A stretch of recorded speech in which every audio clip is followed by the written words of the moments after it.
good place now. You are listening to Perspectives with Ashley Burgess. Welcome back live to Live Your True Life Perspectives, and I'm your host, Ashley Burgess. On today's show, I'm talking about arguments, discussing volatility, being emotionally invested and connected in an argument, and what happens when you get into an argument with your significant other and things begin to get wrenched up.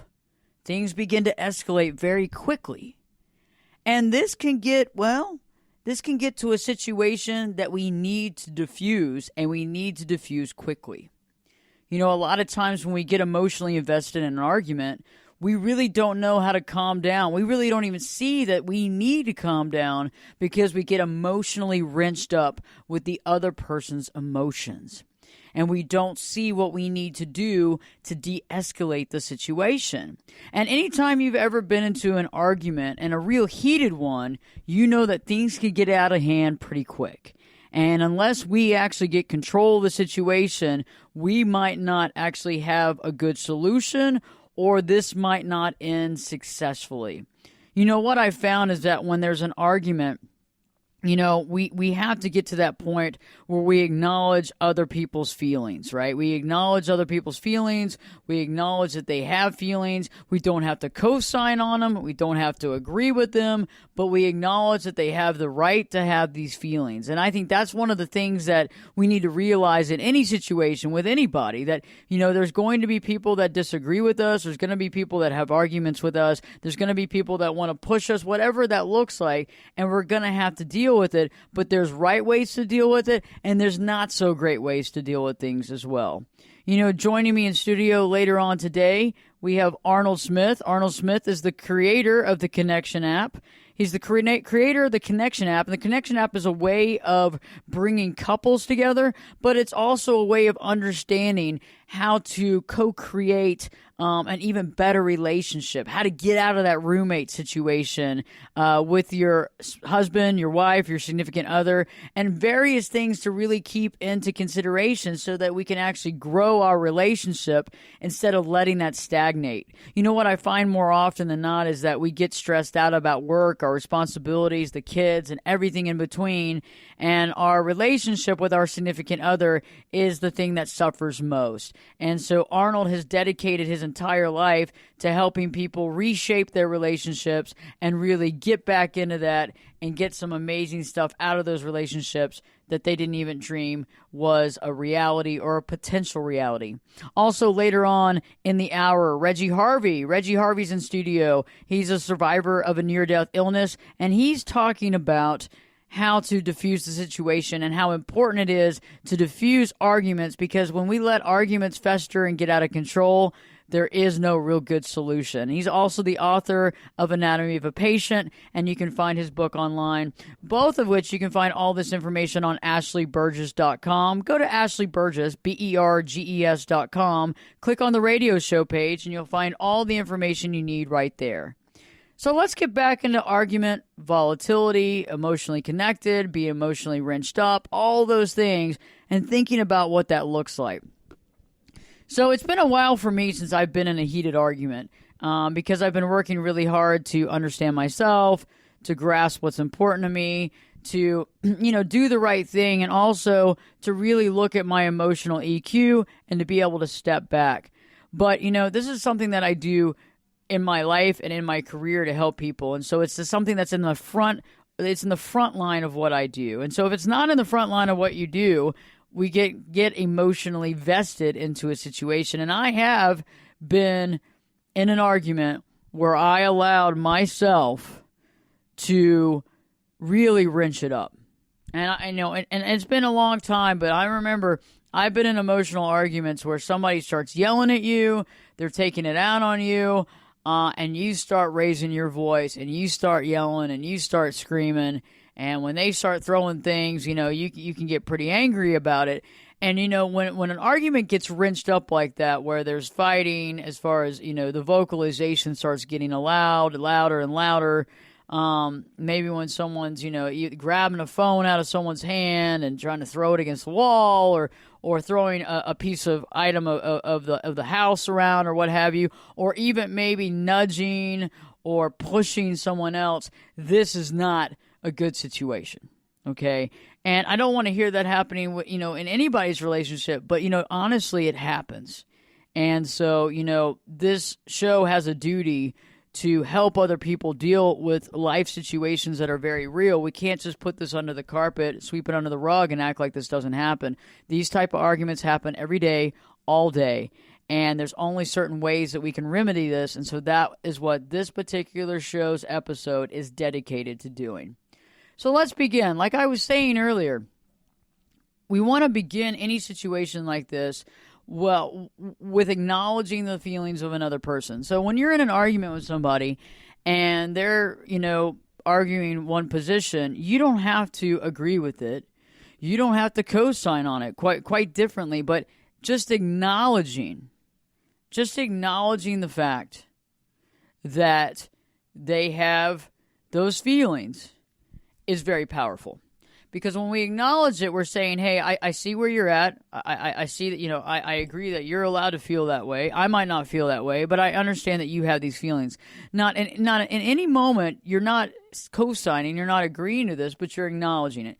And that's very powerful because people want to be acknowledged. We all want to be acknowledged for how we feel. We do not want to be taken for granted. We do not want to be steamrolled over to be pushed into accepting other people's thoughts or feelings, but we want to be respected in the fact that we have feelings. One of the biggest things, too, is that we want to stay calm. We want to stay calm, and for us, sometimes that can be easier said than done. And the first way that we can stay calm is to realize that we don't want to get emotionally invested in the argument.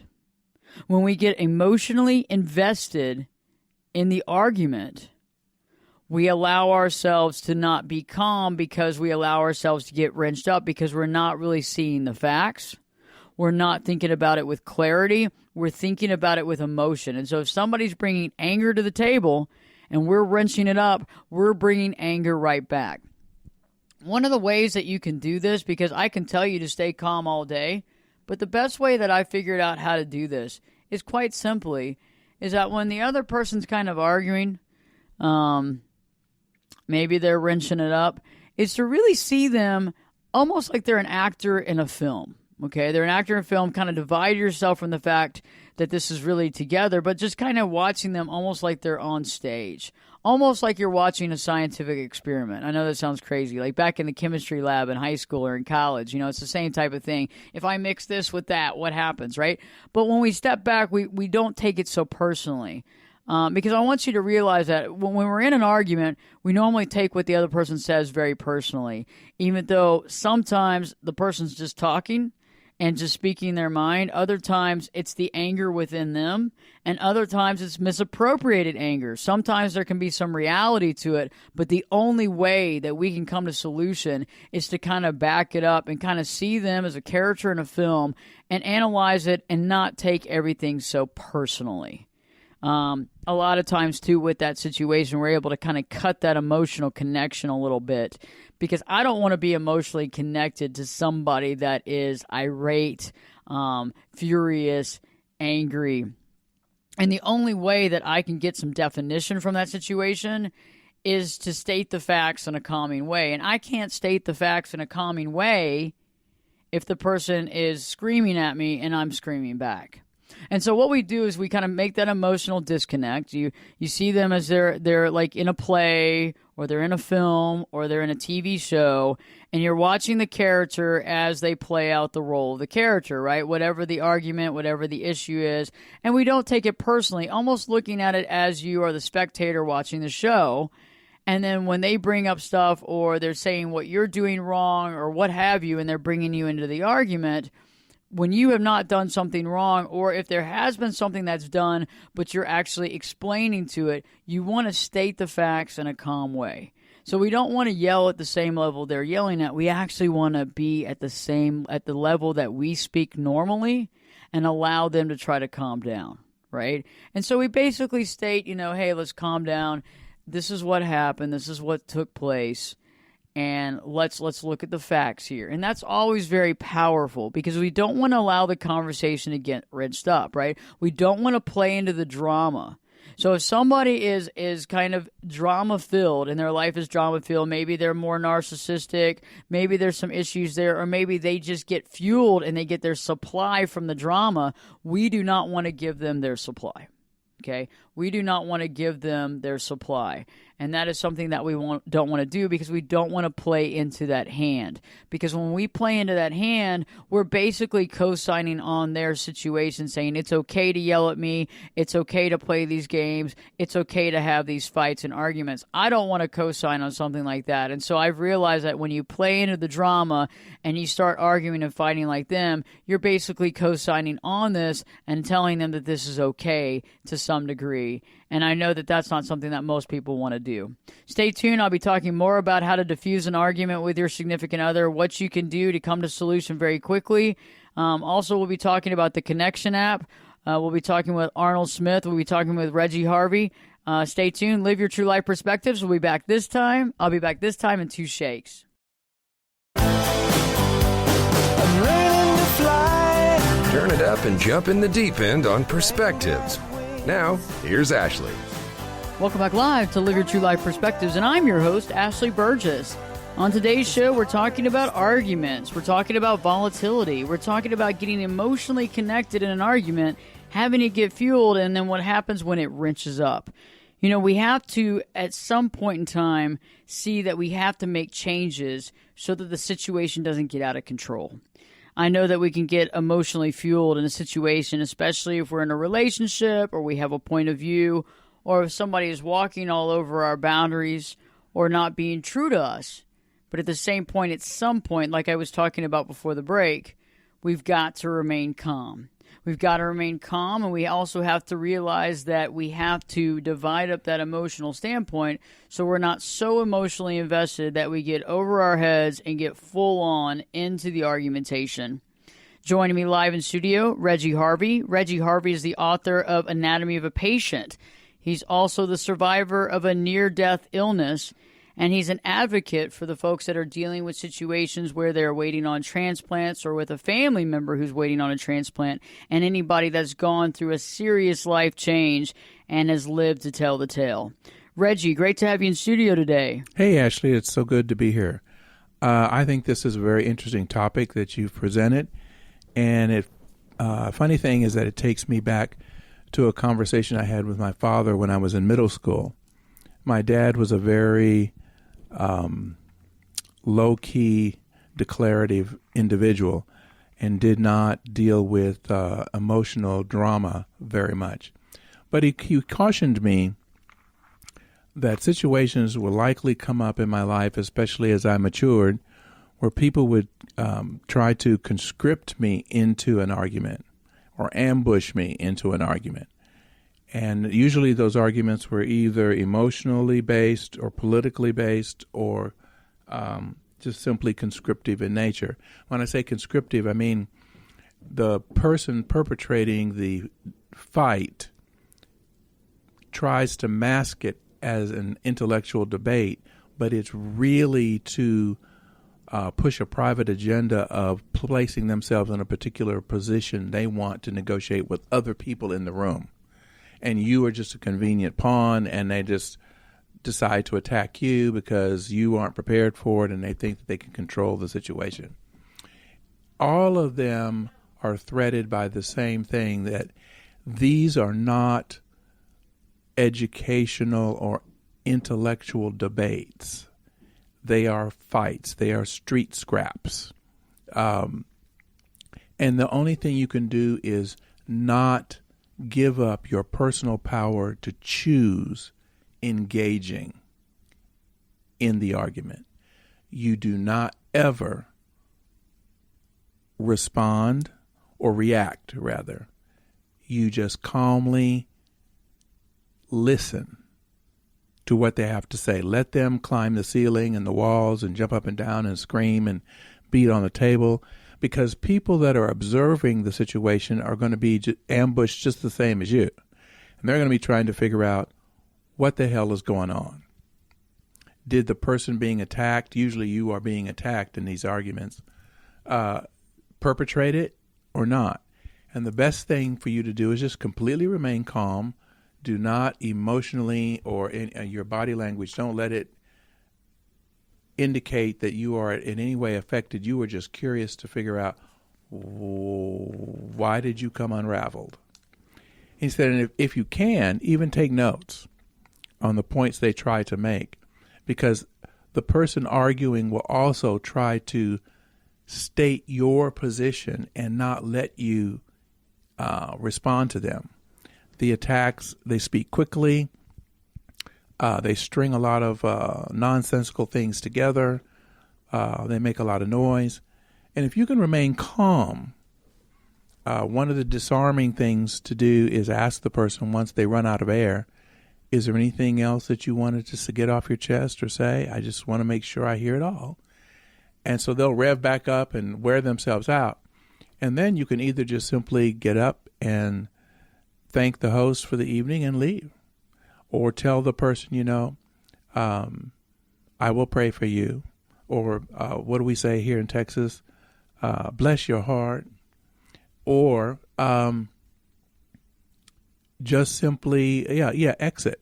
You do not engage. And what the outcome of that is the observers are going to be judging what's going on, who started the fight, just like in high school or recess, when somebody starts to scrap, everybody makes a circle and gets involved in it, just for the pure animalistic sense of it. But the observers will figure out very quickly, well, wait a minute, if this is a real fight, why is this one person so very, very calm and the other one's, climbing the ceiling? Obviously, this person, the quiet one, isn't affected by this. So it's likely whatever is being thrown out for witness isn't actually accurate or true. And so the big lesson my father told me was, you just don't react, you don't engage, you don't fall for it, and you don't get angry to demonstrate anger towards the person who starts this. In fact, you sort of pity them, and, well, I'll hope you get better, or I hope whatever is bothering you, because I don't know what it is, I hope it resolves, and leave. One funny incident, it was a little more tricky, is the emotional arguments. And I got trapped once by a couple that I had known for over a decade. And I don't know what they were sparring about, but when I was alone in their home one time visiting, I just stopped by to see how they were doing. And they started this little snipping at each other over afternoon cocktails. And the next thing I knew, about 20 minutes later, they were tearing each other down about some nonsensical issue that I knew nothing about. And I felt sort of trapped because they sort of wanted me to take sides, or to at least consider one of their points over the other. I only let that happen to me once. Several months later, they invited me to go out to dinner with them.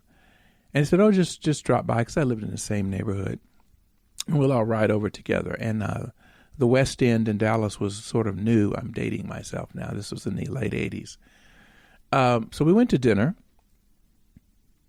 And when we sat down at the table, I told them, now, if you all decide to go into this nitpicking and quiet fighting, I'm going to leave.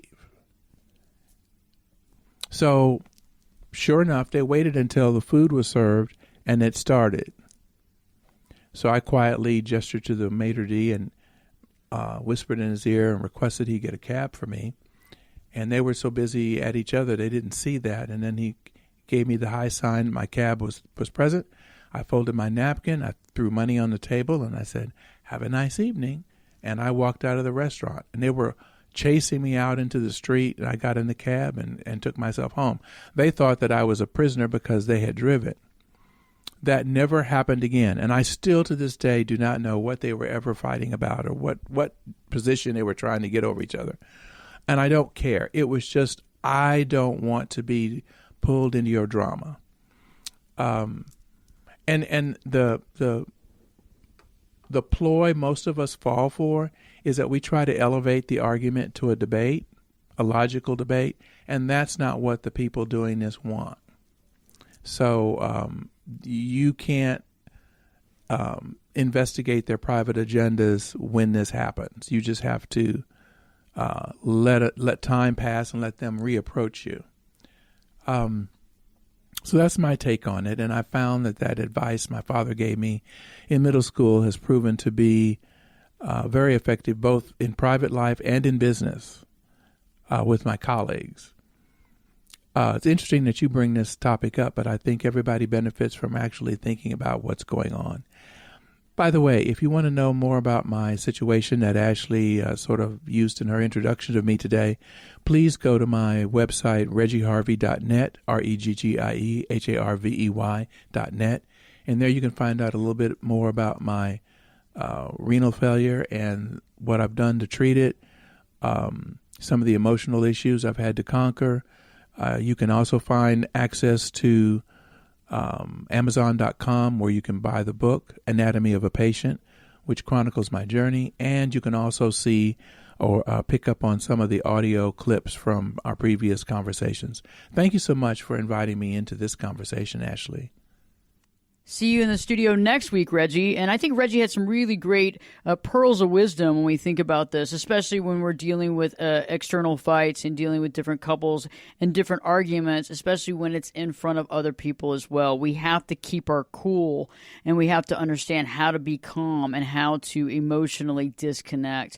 And I look forward to hearing his perspective next week. And in the meantime, when we return, we're talking more about how to deal with the argument, how to calm down, how to be the leader, and how to really deal with this in a calm fashion so that you keep your cool and we actually come to solutions. Stay tuned. Live your true life perspectives with your host, me, Ashley Burgess, will be back this time in 2 shakes.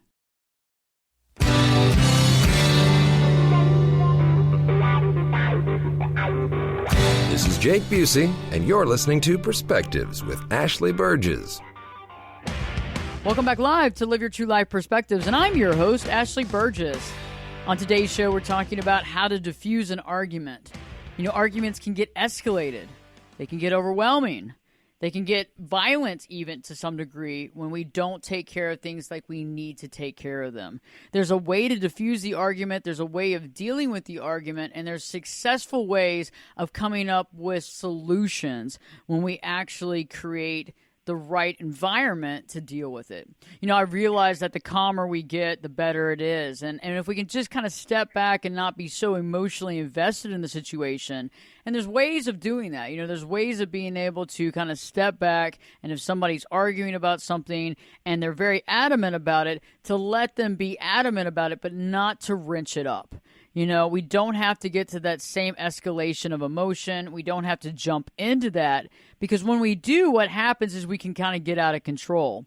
Because if the other person in the argument is unable to self-regulate, then we have a serious problem. Because what happens is that person begins to get wrenched up based on our emotion and how we are responding. So if we're yelling, if we're screaming, if we're running around or throwing things, this can tend to lead to a serious situation. However, when we enter the argument by stating facts and keeping it calm, and allowing to try to create a conversation instead of an altercation or an argument, we actually can come to success quite quickly. And I found that when we're dealing with relationship arguments, especially if you've been married for a long time or in a relationship, or, you know, this is the person that you're having a romantic relationship with, or possibly a family member, it can be heated very quickly because emotions run high. And they run high because people are more emotionally invested. And so when we realize that that's not going to help us to come to solution. And the only way to come to a successful solution is to be able to talk it out. And the only way we can talk things out is if we're not yelling and screaming. So somebody's got to take the leadership role. And that's what we've been talking about on today's show, is taking that leadership role and taking it to the next level, because somebody can be a little out of hand, can be emotional. But if you step back emotionally and you realize, if I keep it together, I keep my cool, if I keep the same tempo and composure of what I have, that I can help escalate this to a positive level instead of putting it down and creating a wrenched up situation that causes a lot of anxiety, stress, and usually we don't solve the problem. We end up talking about how one person treated us, or how somebody yelled, or how somebody broke someone's phone, but we don't talk about really resolving the situation at hand. And that's what we want to do. Joining me live in studio, Rnold Smith is the champion of the habits that lead to happiness and life satisfaction. He's the creator of the Connection app, and he's also a good friend. Great to have you in studio today. How you doing? Fantastic, Ashley. Thanks for having me on. You know, it's interesting. We've been talking about relationship habits, and that's something that you not only champion, but you also created an amazing app called the Connection app that can bring folks together. Now, how does that work? Well, you know, what we tried to do is really codify what are the things that really bring people together. I mean, you always hear things like you want to be positive in the world, you want to have a good attitude, you want to be loving with your partner. But those are kind of like esoteric. It's hard to nail it down. So the research we did was, what are the specific actions you can take that are proven to generate intimacy and trust in a relationship? And not only that, we actually wanted to build a technology that helps you integrate them into your life, so that you're not doing it on your phone. You're actually doing it with the people you care about. And that's the most important thing, because if you're not doing that, it doesn't matter. You know, I find that oftentimes we're so busy in our life, you know, and we've talked about this before off the air, where it gets overwhelming. Like, we don't pay enough attention to our important relationships. We have work and responsibilities, and whether you have children or multiple jobs, that seems to come first. And then the relationship seems to come, well, second or third or fourth. And so how do you really work with that to open people's minds and their eyes to that issue, and to try to get them to have some sort of clarity and to work harder to keep the relationship positive? Well, you're exactly right. Our lives are so busy and so demanding, and there's so many distractions that oftentimes our partners or the people we care about, they're last on the list, because, you know, most of the time it's good. You know, you got them. They're with you. They're on board, and so you're always dealing with emergencies. But if you leave it too long, those relationships, then they become the emergency, and that's what we want to avoid. And what happens is, when it comes to the habits, you want to first, you know, how we use the app is an artificial reminder and educator at first. But once you've got that education and that understanding of what to do, and it helps to remind you to do those things throughout the day, and it helps you to actually anchor triggers throughout your day, so that when you get home from work, there's a habit that happens. So initially, the app helps you to remind you, but it also helps you put triggers throughout your day. So as you get up in the morning, as you have a meal together, as you're going to sleep, it triggers you to take the actions that will keep you connected, keep you feeling happy.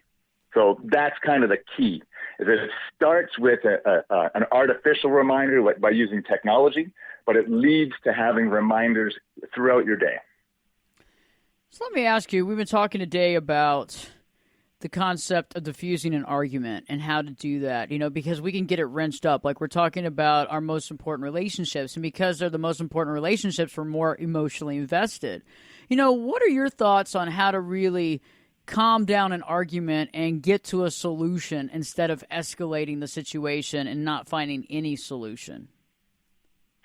Well, one of the things that's really important for people to understand is really how our brains work. And there's really kind of three parts of our brain involved in every decision that we make. There's kind of the lizard brain that doesn't care about anything, just wants what it wants. There's the part of our brain that advocates for doing it the way we've always done it. And then there's the part of your brain that cares about the future, that has the ability to really think things through and take actions that really support what you want to achieve. Now, the challenge is, especially in an argument, is that when you're hungry, angry, lonely, you're tired, it shuts off your access to that thinking part of your brain, the part of your brain that really cares about the future. And so you really have to monitor when you're in that physiological state of anger and you're feeling that aggression, because what'll happen is your brain starts to shut down, and you'll go to what you've always done. And the good thing is, if you have a good habit in place, if you get to that default place, then you might be taking an action to diffuse the argument. And the best relationships, the best couples have these habits in place where when they start entering into, when they feel themselves, welling up with the anger, they hear themselves say an angry word or being really grumpy, that becomes a trigger for a behavior that actually diffuses the argument. And so that's kind of the key, because there's also a point where, like, there's a point of no return with the way your body is, where you can't escape it. And, my best advice is, just walk away. Because if you are yelling or if you're angry, that's, as you said, that's when you have the opportunity to really do some damage. And then you've got something else to deal with. So as much as possible, you got to try and get out of that argument before it gets to that place. And if you are in that place, I just, it's time to hit the eject button and take a break. I agree with you. So let me ask you, where can our listeners find the Connection app, and how can they get involved with that to make their current relationships even better than they are right now? Well, they can download it from Google Play or the App Store. There's a great offer on your website if they want to get unlimited access. There's some free version of the app, but we got all kinds of programs that are designed to really impact every area of your life. And I'm an advocate for love and joy. And that's why I created the app. And, that's what I'm all about for your show and your people, Ashley. Great perspective. Look forward to having Rnold back on the show next week. When we're talking about diffusing situations, it's such a big deal. Diffusing an argument, not allowing it to get wrenched up. That's the key, because when we get emotionally volatile in a situation, we don't have success, right? We're not able to deal with the situation in hand that started the argument in the first place. When you get a chance, check out artforyourcause.com, artforyourcause.com. It's an amazing organization that connects artists to charities to really help the artists grow, but also help the charities to actually get the money that they need to do the things that they do. The founder and CEO, Liz London, is an advocate of Live Your True Life Perspectives, and she's behind us 100%. And so we have a show coming out called The Artist Perspective that will be launching right there on artforyourcause.com very soon. Stay tuned for more information on that. Also, don't forget to check out my YouTube channel. Go to YouTube, put in Ashley Burgess, Berges. New video content up each week on relationships, overcoming toxic relationships, and the list goes on. Stay tuned. Live Your True Life Perspectives with your host, me, Ashley Burgess, will be back in. I'll be back this time in 2 shakes. You could be my luck. Get in here. You're listening to Perspectives with Ashley Burgess. Welcome back live to Live Your True Life Perspectives, and I'm your host, Ashley Burgess. On today's show, we've been talking about diffusing an argument. How to diffuse an argument when the argument has gotten volatile, when it's got an emotional connection, the emotions have gotten wrenched up. What do you do? And I've been talking about the acknowledgement of the emotions and feelings of others, but not co-signing on it. Staying calm and not getting emotionally invested in the argument. Really seeing that other person as a character in a show, a character in a film that has their own plight, and they're trying to, explain their plight, no matter how they are explaining it, but trying to get that emotional distance, not getting wrapped up in the he said, she said, not getting wrapped up by the stuff that they're saying, but kind of just taking a step back and listening to it, and then stating the facts very calmly.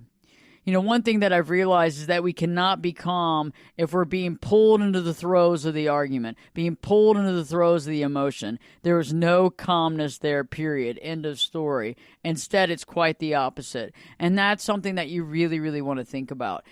Because I haven't seen an argument really, I haven't seen a successful solution come out of an argument that gets seriously wrenched up. Because the issue here is that there's something that someone wants to argue, right? And that argument is something that needs to be dealt with. But what happens is if we wrench the argument up, even especially if you weren't the one that started it, right?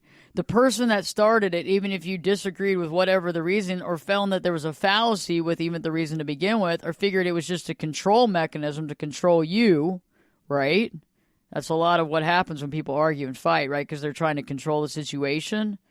So what happens here is that you get wrenched up too, right? And then later on down the road, after the argument is over, instead of resolving the issue of the argument, the other person is pointing blame to you about how you dealt with the situation and how you got out of control. How you peeled out of control. You lost it, And they'll talk about that instead of dealing with their own issues, right? So now they have the red herring. They have the thing to point out and the thing to point blame to you at that now you're under fire for. You're having to backtrack. You're having to doubly explain when you didn't start the argument in the first place. So really thinking about that, you're there. Let's state calmly the facts. And you don't want to allow the conversation to get wrenched up. You don't want to play into that drama. You don't want to give into that supply. Because that's the thing. If you're dealing with somebody that's wrenching out the drama and wrenching out that emotion and trying to push your buttons, if you allow your buttons to get pushed and you lose it, you're giving into their supply.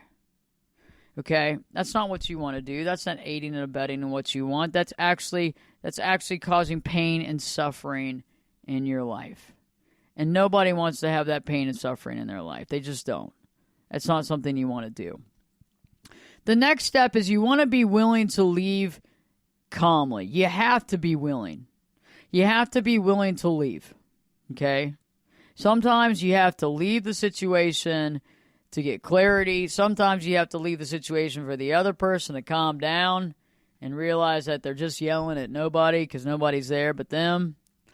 And sometimes you have to leave because it's hard to stay calm because they're pushing all the buttons, they're yelling at you, they might be grabbing at you. You need to have keys in hand and you need to leave. Okay?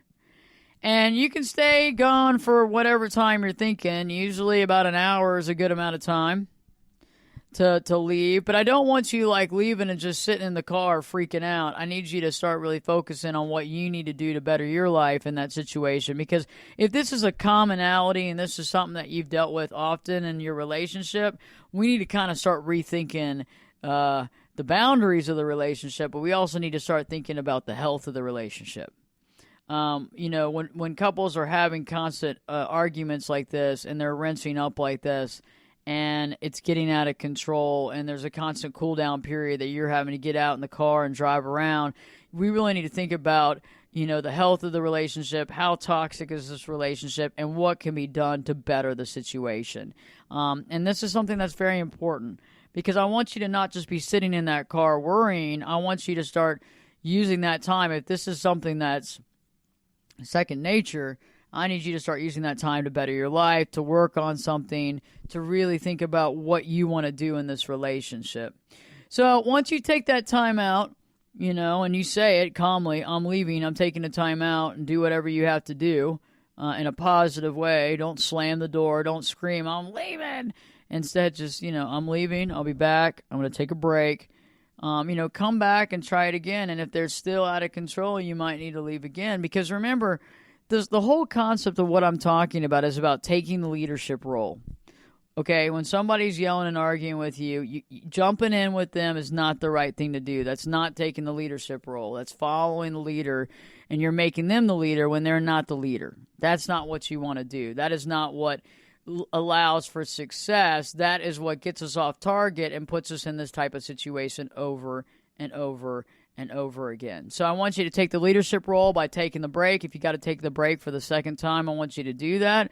But taking that leadership role also means thinking about, what do I need to do to work on this relationship? What needs to be done to really think about how to assimilate this relationship, and what can I do to make the relationship better and to add to the relationship? And in that process, taking that leadership role. And the person that stays calm and sees it as it is and tries to calm the other person down, and if they can't, takes the break and does what they need to do, that's the leader, okay? We don't want to aid and abet. We don't want to give in to that supply of that drama that causes that type of chaos. And so this will really help to diffuse an argument. So next time you're in an argument, think about that. Staying calm, not getting emotionally invested, stating the facts very calmly, not wrenching it up, and really just as calm as you can. And if you feel yourself slipping from that, it's time to exit stage right in a positive way, not to yell back, and to take a moment, whether it's 30 minutes or an hour, to go do something. Get a coffee, get a smoothie, go work out, take a walk in the park, do something, come back and try it again. If it doesn't work, try it again, but realizing that it's the leadership role. If you haven't already, check out my website, ashleyburgess.com, Ashley Burgess, BERGES.com. There's new content on there, new blog posts. Also, check out the YouTube channel. Go to YouTube, put in Ashley, BERGES. New video content out every week discussing things from toxic cycles, toxic relationships, creating a healthy and successful marriage, and the list goes on. And you can find that right on YouTube. Go to YouTube and put in Ashley, BERGES. Please share this show with your friends and family. Let them know where you hear it. And we also keep the podcast right on the website and on Spreaker for future listening. Next week, we have Rnold Smith on with the Connection app. We have Reggie Harvey with Anatomy of a Patient. And also, don't forget artforyourcause.com. Check out Art for Your Cause, because if you like art or you have a favorite charity, this could be right up your alley. Live your true life perspectives with your host, me, Ashley Burgess, will be back in. I'll be back this time. Well, you know it. I'll be back this time in 3 shakes.